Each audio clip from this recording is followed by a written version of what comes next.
Kita lanjut. Nah, kita masuk ke learning objektif yang ketiga. Kita pahami SPI penggajian, kemudian merancangnya, kemudian melakukan test of control dan substantif test of transaction ya. Nah, kita lihat di sini. Nah, kita lihat di sini dalam akun-akun yang tadi yang udah kita bahas, akun-akun yang terkait dengan penggajian, maka di sini kita akan menguji nih ya, kita tes substantif atas akun-akun ini ya. Kemudian sebelum itu kita juga pahami dulu ya, kita pahami dulu test of control-nya. Ini ada nih ya, substantif test of transaction dan ini ya SAP ini apa kepanjangannya? Analytical procedure ya, substantif analytical procedure ya. Nah, nanti dari akun-akun ini kita bisa bandingkan nih dengan misalkan ya, contohnya ada akun salaries expense, misalkan kita bandingkan dengan apa? Dengan COGS misalkan itu. Misalkan dia terkait dengan expense yang terkait dengan pembayaran untuk pegawai-pegawai departemen produksi. Nah, maka kan dia akan terkait dengan produk kan. Kalau misalkan dia COGM atau COGS yang meningkat, berarti kan beban gajinya harusnya meningkat gitu. Karena beban gaji pegawai departemen produksi itu sangat terkait dengan pembebanan atas suatu produk ya, biaya produk. Nah, ini perlu dipahami ya. Jadi kalau misalkan kita lihat rangkumannya ya, nah maka TOC, STOT dan SAP inilah pembentuk dari evidence ya, bukti ya yang memadai dan cukup ya, yang memadai dan cukup. Nah, ini kita lihat formulanya di sini. Pemahaman kita atas test of control itu ditambah dengan substantif test of transaksi dan substantif analytical procedure atau SAP, dan juga ini ada ya test of detail balance ya. Jadi tes substantif ditambah dengan analytical procedure ditambah dengan test of control, ini keempat komponen ini akan menentukan apakah bukti eh, yang kita jadikan sebagai sampel itu cukup memadai atau tidak gitu ya. Jadi ini sangat berpengaruh dari ini. Kalau misalnya seperti ini, kalau test of control-nya itu tinggi gitu ya, test of control-nya tinggi berarti apa? Dari bukti itu sangat memadai dan cukup gitu ya. Jadi kalau misalkan dia test of control-nya tinggi, pasti kita sampelnya sangat sedikit kan. Kenapa? Karena udah bagus dalam perusahaannya itu, proses bisnisnya itu udah bagus. Jadi untuk adanya fraud, untuk adanya salah saji yang material itu sangat sangat minim gitu risikonya. Nah, itu akan sangat mempengaruhi nih. Dan juga ini komponen-komponen lainnya yang akan membentuk ini sufficient appropriate evidence. Nah, lanjut ini ada metodologi untuk desain test of control dan substantif test of transaction. Nah, metodologi merancang TOC dan STOT untuk siklus penggajian adalah yang pertama, kita pahami dulu internal kontrolnya, kita pahami dulu SPI-nya, dan kemudian kita melakukan assess ya terhadap dengan risiko pengendaliannya ya. Kita pahami dulu bagaimana alur dari sistem pengendalian internal proses bisnisnya, kemudian kita assess nih ada risiko nggak dari proses sistem pengendalian internalnya nih, ada kemungkinan terjadinya fraud atau tidak gitu ya. Nah, itu kita pahami dan kemudian baru kita assess. Dan yang kedua itu adalah mendesain risk of control ya, kita merancang setelah kita mengakses nih control risk-nya, kemudian kita desain nih apa sih yang perlu kita uji dari SPI-nya gitu ya. Kemudian ada substantive test of transaction-nya ya, selain dari sistem pengendalian internalnya, kita juga akan menguji dari transaksinya ya, karena kalau pengendaliannya buruk maka kemungkinan kan transaksinya itu salah saji materialnya sangat besar gitu ya. Jadi makanya kita perlu juga uji dari transaksi yang dicatat ya. Atau kalau misalkan di akhir periode juga kita menguji detail balance-nya ya, kita menguji saldo akhirnya. Nah, ini kemudian ada pengendalian kunci ya, pengendalian kunci di siklus penggajian ini ya. untuk mengakses ya, untuk menilai risiko pengendalian itu termasuk ya di dalam ini. Nah, yang pertama kita lihat nih apakah di sebuah perusahaan itu ada pemisahan tugas yang memadai gitu ya. Nah, ini jangan sampai bendahara yang menerima dan eh, mengeluarkan kas ya untuk pembayaran itu eh, memiliki tugas yang double-double gitu. Nah, dari bendahara yang menerima dan yang mengeluarkan uang, yang mengkreditkan cash itu sama orangnya. Nah, ini bahaya gitu kan. Nah, ini bisa terjadi fraud gitu. Jadi kekuasaan bendahara ini nggak dibagikan menjadi dua ya, bendahara penerimaan dan pengeluaran ini bisa berbahaya. Nah, kemudian ada proper authorization ya, ada otorisasi yang cukup baik ya, yang layak gitu ya, otorisasi yang layak. Misalkan terkait dengan jabatan tertentu, berarti otorisasinya seperti apa gitu ya. Nah, bisa kita lihat tanggung jawabnya dari bendara misalkan ya, berarti mengelola kas di bank atau eh, di apa ya, di petty cash-nya ya, misalkan seperti itu.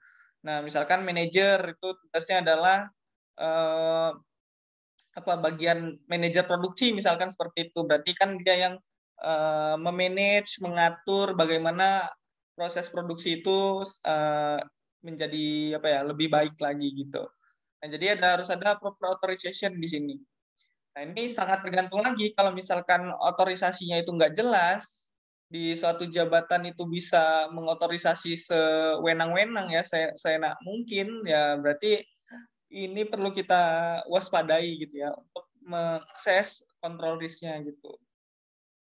Kemudian ada adequate document and records ya, berarti ini terkait banget dengan ya setiap ada kegiatan tertentu berarti harus ada catatannya gitu ya. Jangan misalkan gini, misalkan kita melakukan penjurnalan terkait dengan pembayaran gaji gitu. Nah, ini kita perlu lihat nih apa sih dokumen yang diperlukan untuk membayar seseorang ya. Berarti kita lihat dulu dokumennya. Oh, ini ada jam kerjanya yang perlu dibayar itu berapa gitu ya. Kemudian catatannya, ini kita lihat catatannya berapa gaji per bulannya, itu kan diperlukan gitu, dokumen dan catatan itu diperlukan.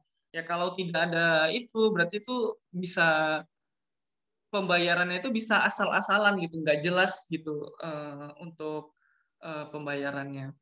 Nah, kemudian ada cycle control over asset ya, berarti ada ini ya, pengawasan fisik ya atas aset dan catatan ya, misalkan terkait dengan uh, ini ya, fisik dari penyimpanan dokumen. Nah, itu kan penyimpanan dokumen itu harus dikontrol kan, harus diawasi. Jangan sampai ya catatannya itu ya hilang gitu, jangan sampai hilang gitu. Nah, itu kan jadi bukti untuk audit nanti. Kalau misalkan ya hilang, ya gimana seorang auditor itu menilai bahwa kualitas pengendalian internalnya itu baik atau buruk ya. Misalkan contohnya lain lagi, kalau misalkan dalam bentuk yang lebih besar lagi, bentuk fisiknya misalkan fingerprint gitu ya, fingerprint. Nah, fingerprint itu kan ada catatannya gitu ya, dari kita absen melalui jari gitu ya. Kemudian kan ada record-recordnya tuh, ada catatannya. Nah, catatannya itu nggak perlu, nggak boleh hilang gitu, nggak boleh hilang.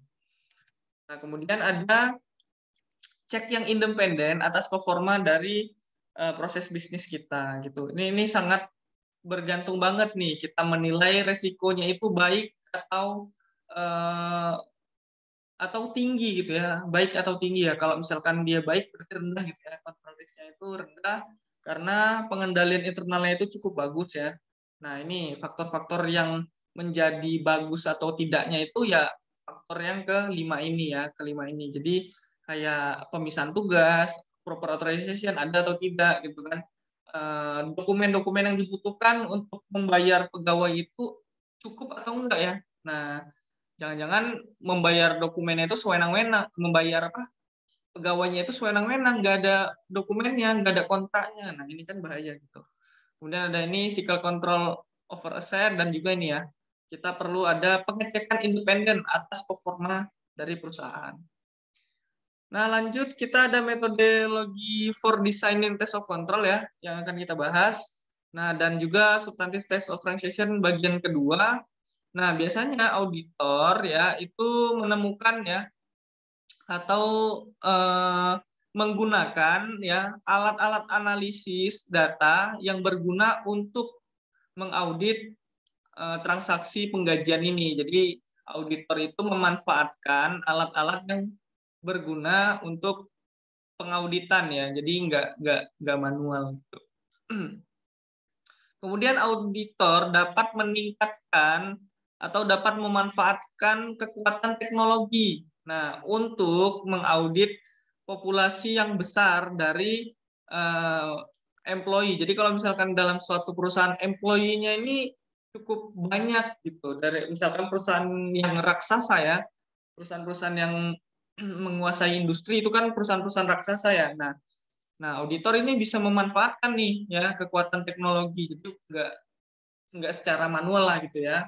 Nah, dengan adanya kekuatan teknologi justru itu akan mempermudah proses audit dan mempercepat proses audit dan meminimalkan risiko auditor itu salah mendeteksi ya atau salah memberikan opini atas laporan keuangannya. Jadi di situ risiko auditor untuk membuat kesalahan pun jadi lebih kecil ya dengan adanya teknologi tadi.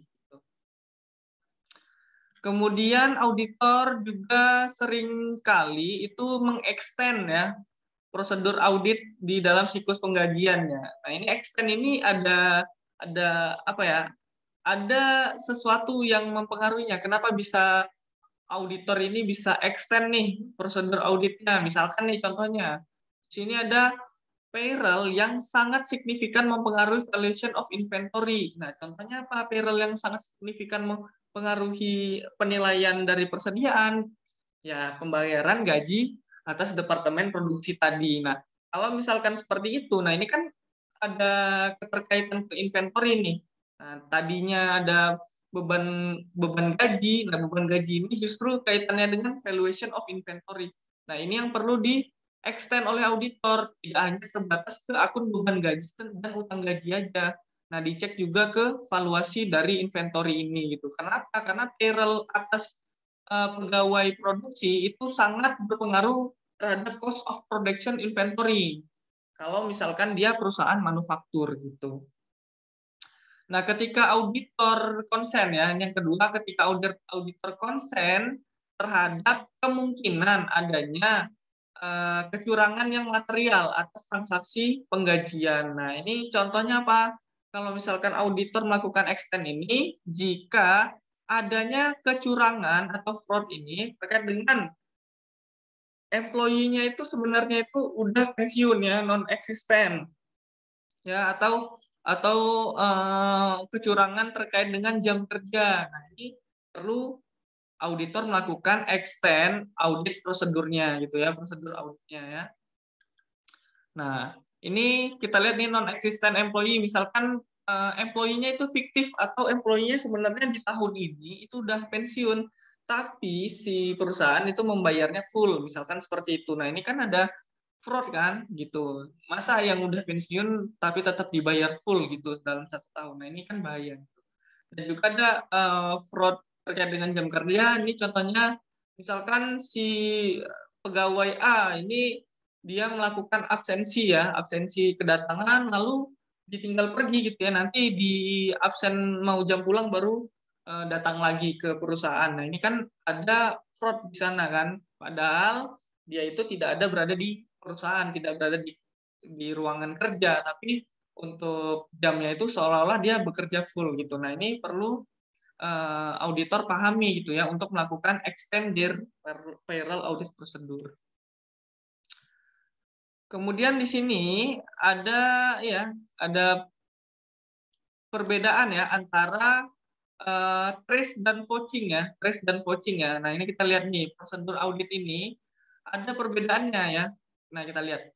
Nah, yang pertama adalah nah di sini dibilang trace atau telusuri jejak sampel acak dari print number time card dan ini ya yang related terhadap pembayaran gaji, payroll register dan dan kita komparasikan nih. Nah, ini time card ini kita komparasikan dengan jam yang seharusnya ya, jam kerja yang seharusnya kita bayarkan gitu. Nah, dari catatan ini kita lihat nih dengan jam kerjanya gitu ya. Kita komparasikan antara time card dengan jam kerja yang seharusnya kita bayarkan ini. Nah, ini prosedur yang pertama yaitu adalah trace ya, pre-number card to hours work ini ya. Tuh. Dan yang kedua itu ada vouching. Nah, ini kalau tadi itu trace, yang kedua ini adalah vouching. Vouching dari kita lihat nih. Random sample of payment ya, berarti sampel acak dari pembayaran payroll register. Nah, kalau ini payroll register yang relate dengan time card. Nah, misalkan ini payroll register yang relate dengan kartu waktu, kita comparekan dengan jam kerja ya, jam-jam kerja yang harusnya dibayarkan gitu ya, the hours paid gitu.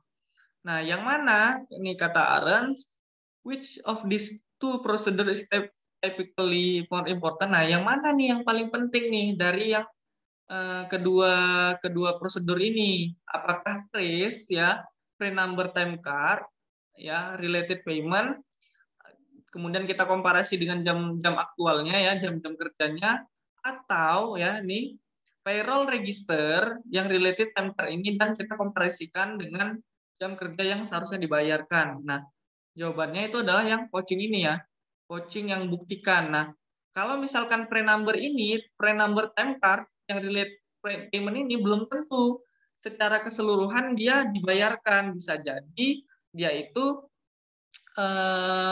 dibayar hari ini ya, dibayar hari ini, tapi di next atau bulan selanjutnya itu dibayar lagi gitu.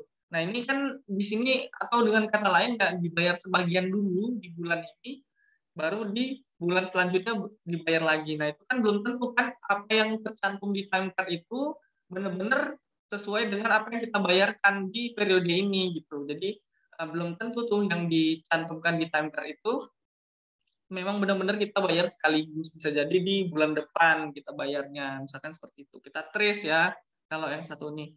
Nah, kalau yang kedua ini kita lebih membuktikan nih. Nah, dari payroll register yang udah relate dengan time card ya, kita udah dapat payroll registernya nih, ada rinciannya, rincian penggajiannya. Ini kita comparekan gitu, kita comparekan dengan jam kerja yang aktualnya, yang sebenarnya yang harus dibayarkan. Nah, ini kan lebih apa ya, lebih bagus gitu, maksudnya lebih terbukti. Kalau misalkan ini udah dalam bentuk daftar payroll register tadi, berarti kan kita tinggal buktiin aja nih ya kesesuaian dengan jam aktualnya gitu.